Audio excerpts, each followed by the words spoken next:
ಎಲ್ಲರಿಗೂ ನಮಸ್ಕಾರ. ಪಶುಗಳಲ್ಲಿ ಕಂಡುಬರುವ ಸಾಮಾನ್ಯ ಸಮಸ್ಯೆ ಎಂದರೆ ಹೊಟ್ಟೆಯುಬ್ಬರ. ಈ ಸಮಸ್ಯೆಯ ಕುರಿತಾದ ಒಂದು ಕಿರುನಾಟಕ ರಾಸುಗಳಲ್ಲಿ ಹೊಟ್ಟೆಯುಬ್ಬರ. ಪಾತ್ರ ಪರಿಚಯ: ರಾಮಣ್ಣನ ಪಾತ್ರದಲ್ಲಿ ಭರತ್ ಪಿ ಆಚಾರ್, ಪಶುವೈದ್ಯ ರೋಷನ್ ಪಾತ್ರದಲ್ಲಿ ಸುದೀಪ್, ರಾಮಣ್ಣನ ಸಹೋದರ ರಾಜಣ್ಣನ ಪಾತ್ರದಲ್ಲಿ ವರುಣ್, ಊರಿನ ರೈತ ಚಿಕ್ಕನ ಪಾತ್ರದಲ್ಲಿ ವೆಂಕಟರೆಡ್ಡಿ. ಈಗ ತಾನೇ ಊರಿನ ಜಾತ್ರೆ ಮುಗಿದಿದೆ. ಜಾತ್ರೆಯ ಕುರಿತಾದ ಮಾತುಕತೆ ಹಳ್ಳಿ ಕಟ್ಟೆ ಮೇಲೆ ನಡೆಯುತ್ತಿದೆ.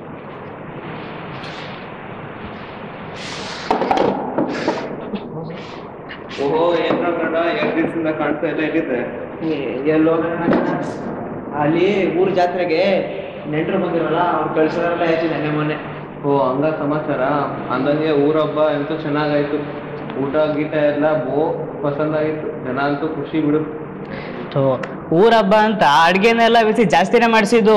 ಆದ್ರೆ ಈ ಕೊರೋನಾ ರೋಗದಾಗೆ ಜನ ಬರ್ಲಿಲ್ಲ ನೋಡ್ಲಾ ಚಿಕ್ಕ. ಊರವಣ ನಾವು ತುಂಬಾ ಮಾಡ್ಸಿದ್ವು. ಹೋಗಿ ನೆನ್ನೆ ಮೊನ್ನೆಲ್ಲ ತಮಗ್ ಸುರಿದಿದ್ದೆ ಆಯ್ತು ಬೈಲಲ್ಲಿ, ಊರ್ ಬೈಲಲ್ಲಿ. ಹಂಗೋ ಹಿಂಗೋ ಹಬ್ಬ ಚೆನ್ನಾಗಾಯ್ತು ಬಿಡು. ಹೋಗ್ಕೊಂಡ್ರಪ್ಪ. ಲೋ ರಾಮ, ಒತ್ತಾರೆ ಹಸಿ ಹುಲ್ಲು ಹಾಕಿದ್ದೇನಲ್ಲ? ಹಾಕಿದೆ ಕಣ. ಹೌದಾ? ನಾವು ಹಸಿ ನೋಡ್ತೀನಿ ಇರು. ಸರಿ.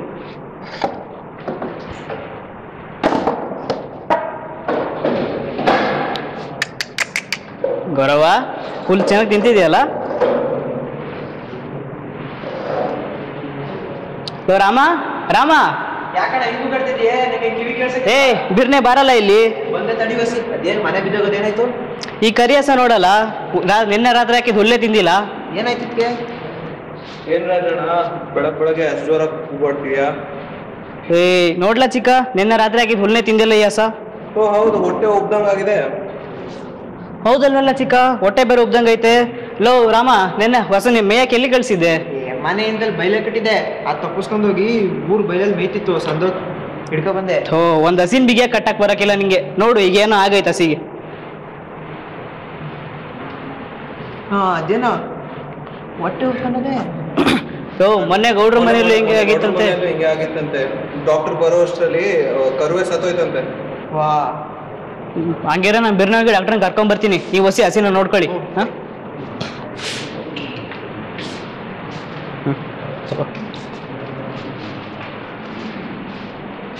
ಡಾಕ್ಟ್ರೇ ಡಾಕ್ಟ್ರೇ.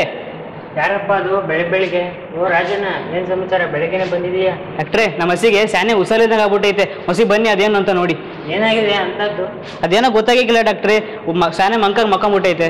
ಜೊಲ್ ಸುರ್ಸೋದು ಅಥವಾ ಉಸಿರಾಡಕ್ ಕಷ್ಟ ಆಗೋದು ಏನಾದ್ರು ಆಗ್ತಿದ್ಯಾ? ಡಾಕ್ಟ್ರೇ, ಹೊಟ್ಟೆನೋ ಒಂಥರ ಉಬ್ದಂಗೈತೆ. ಅದಕ್ಕೆ ಹೇಳೋದು, ಎಷ್ಟು ಸಲ ಹೇಳಿಲ್ಲ ನಿಮ್ಗೆ ಹಸುಗೆ ಸರಿಯಾದ ಪ್ರಮಾಣದಲ್ಲಿ ಮೇವು ಕೊಡ್ಬೇಕು, ಮತ್ತೆ ಅಳಿಸಿರೋ ಅನ್ನ ಎಲ್ಲ ಹೆಚ್ಚಾಗಿ ಕೊಡಬಾರ್ದು ಅಂತ. ಅದೇನೋ ಗೊತ್ತಾಗ್ಲಿಲ್ಲ ಡಾಕ್ಟ್ರೇ, ತಪ್ಪಾಗ್ಬಿಡ್ತು. ಇವಾಗ ಬಿರ್ನೆ ಬನ್ನಿ, ಅದೇನಂತ ಹೊಸಿ ನೋಡಿ.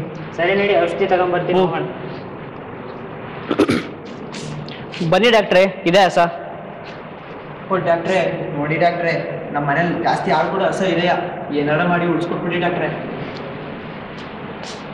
ನೋಡ್ರಾಜಣ್ಣ, ನಿಮ್ಮ ಹಸುಗೆ ಹೊಟ್ಟೆಯೊಬ್ಬರ ಬಂದಿದೆ. ಇಂಥ ಸಮಯದಲ್ಲಿ ಚಿಕಿತ್ಸೆ ಕೊಡಲಿಲ್ಲ ಅಂದರೆ ಸಾವು ಸಂಭವಿಸುವ ಸಾಧ್ಯತೆ ಹೆಚ್ಚಿರುತ್ತೆ. ಬೇಗ ಬಂದಿದ್ದು ಒಳ್ಳೇದಾಯಿತು. ಮೊನ್ನೆ ಗೌಡ್ರ ಮನೆಯಲ್ಲೂ ಹಿಂಗೆ ಆಗಿತ್ತಣ. ವಾ, ಹಂಗಾರೆ ನಮ್ಮ ಹಸನ ಸತ್ತೋದದ? ಸುಮ್ಕಿರ್ಲ ಮೂದೇವಿ, ಅದೇನು ಅಡ್ಬಾಯ್ ಆಗ್ತೀಯಾ?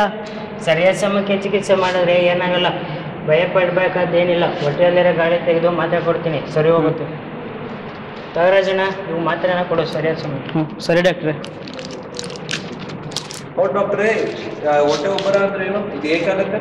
ಈ ಹೊಟ್ಟೆ ಉಬ್ಬರಕ್ಕೆ ಹಲವಾರು ಕಾರಣಗಳಿವೆ. ಸಾಮಾನ್ಯವಾಗಿ ತಾನೇ ಕೊಯ್ದ ಹಸಿಮೇವನ್ನು ತಿನ್ನಿಸೋದು ಅಥವಾ ಅಳಿಸಿದ ಆಹಾರಗಳನ್ನೆಲ್ಲ ಹೆಚ್ಚಾಗಿ ತಿನ್ನಿಸೋದು, ಅನ್ನನಾಳಕ್ಕೆ ಈ ಮಾವಿನ ವಾಟೆ, ಗೆಡ್ಡೆ, ಗೆಣಸು ಎಲ್ಲ ಸಿಗಾಕೊಂಡಾಗ ಹೊಟ್ಟೆಯಲ್ಲಿ ಗಾಳಿ ಉತ್ಪತ್ತಿ ಜಾಸ್ತಿಯಾಗಿ ಅದು ಹೊರಗೆ ಬರೋದಕ್ಕೆ ಇದ್ದಾಗ ಹೊಟ್ಟೆ ಉಬ್ಬರ ಉಂಟಾಗುತ್ತೆ. ನಾವು ಜಾಸ್ತಿ ತಿಂದು ಮೇಲೆ ಬೇಗ ಬಂದಿದ್ದಲ್ಲ ಹಂಗೆ. ಅವು ನಮ್ಮಂಗೆ ಅಲ್ವೇ, ಆದರೆ ನಾವು ಹೇಳ್ಕೊತೀವಿ, ಅವು ಹೇಳ್ಕೊಂಡೆ ಕಷ್ಟಪಡ್ತಾವೆ ಅಷ್ಟೇ. ಡಾಕ್ಟ್ರೇ, ಈ ಹಸಿಗೆ ಹೊಟ್ಟೆ ಉಬ್ಬರ ಆಗುತ್ತಂತ ಅದು ಹೆಂಗ್ ಗೊತ್ತಾಗುತ್ತೆ? ನೋಡ್ರಾಜಣ್ಣ, ಹೊಟ್ಟೆ ಉಬ್ಬರ ಆದರೆ ಹಸು ಎರಡು ಬದಿಯ ಹೊಟ್ಟೆ ಊದ್ಕೊಂಡಂಗಿರುತ್ತೆ. ಊದಿದ ಹೊಟ್ಟೆಗೆ ಹೊಡೆದ್ರೆ ಡಬ್ ಡಬ್ ಎಂಬ ಶಬ್ದ ಬರುತ್ತೆ. ಮತ್ತು ಹಸು ಮಂಕಾಗಿರುತ್ತೆ, ಜೊಲ್ ಸುರಿಸ್ತಾ ಇರುತ್ತೆ. ಹಂಗ ನೆನ್ನೆ ಈ ಹಸ ಬೇಲಿ ಹರ್ಕೊಂಡೋಗಿ ಊರ್ ಬಾಗ್ಲಿ ಸುರಿದಿದ್ದು ಅನ್ನನೆಲ್ಲ ಮೇದ್ ಬಂದಿತ್ತು. ಅದಕ್ಕೆ ಹೆಂಗ ಆಗೈತೇನೋ.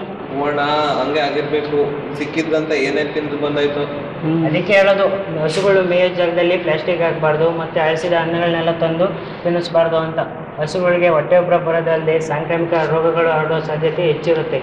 ಅದಕ್ಕಾಗಿ ಹಸುಗಳನ್ನ ಜೊತೆ ಪಾಲನೆ ಪೋಷಣೆ ಮಾಡೋದ್ರ ಜೊತೆಗೆ ಸ್ವಚ್ಛತೆಯನ್ನು ಕಾಪಾಡಬೇಕು. ಡಾಕ್ಟ್ರೆ ಇವತ್ತೆಲ್ಲ ನೀವಿದ್ರಿ ಟೈಮ್ ಚೆಂದಾಗಿತ್ತು, ನೀವಿಲ್ಲ ಅಂದರೆ ಏನು ಮಾಡಬೇಕು? ಇಂತಹ ಸಂದರ್ಭದಲ್ಲಿ ಮನೆಮದ್ದು ಕೂಡ ಕೊಡ್ಬೋದು. 100 ಗ್ರಾಮ್ ಈರುಳ್ಳಿ, ಶುಂಠಿ, ಬೆಲ್ಲದ ಜೊತೆಗೆ 10 ಗ್ರಾಮ್ ಮೆಣಸು, ಜೀರಿಗೆ ಸೇರಿಸಿ ಅದರ ಜೊತೆಗೆ ಮೆಣಸಿನಕಾಯಿ, ಒಣಚಕ್ಕೆ ಮತ್ತು ಅರಿಶಿನ ಸೇರಿಸಿ ಕುಟ್ಟಿ ಪುಡಿ ಮಾಡಿ 3-4 ಉಂಡೆಗಳನ್ನಾಗಿ ಮಾಡಿ ದಿನಕ್ಕೆ 3-4 ಸಲ ತಿನ್ನಿಸಿದ್ರೆ ಅದು ಸರಿ ಹೋಗುತ್ತೆ. ಇಷ್ಟು ಮಾಡಿದ ಸಾಕ ಡಾಕ್ಟ್ರೆ?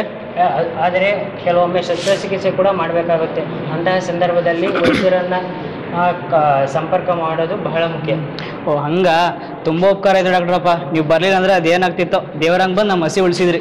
ಓ ಡಾಕ್ಟ್ರೆ, ನಾವು ಮಾಡೋ ತಪ್ಪಿಗೆ ಪಾಪ ಮೂಗಜೀವಿ ಎಲ್ಲ ಅನುಭವಿಸ್ಬೇಕಾಗತ್ತೆ. ಸರಿ ರಾಜಣ್ಣ, ನಾ ಏನು ಬರ್ತೀನಿ. ಕೊಟ್ಟಿರೋ ಮಾತ್ರನ ಸರಿ ಸಮಯ ಕೊಡಿ, ಮತ್ತು ಹಸುನ ಚೆನ್ನಾಗಿ ನೋಡ್ಕೊಳ್ಳಿ. ಸರಿ ಡಾಕ್ಟ್ರೆ, ನಿಮ್ಗೆ ತುಂಬ ಉಪಕಾರ ಆಯಿತು. ಧನ್ಯವಾದ. ಧನ್ಯವಾದ.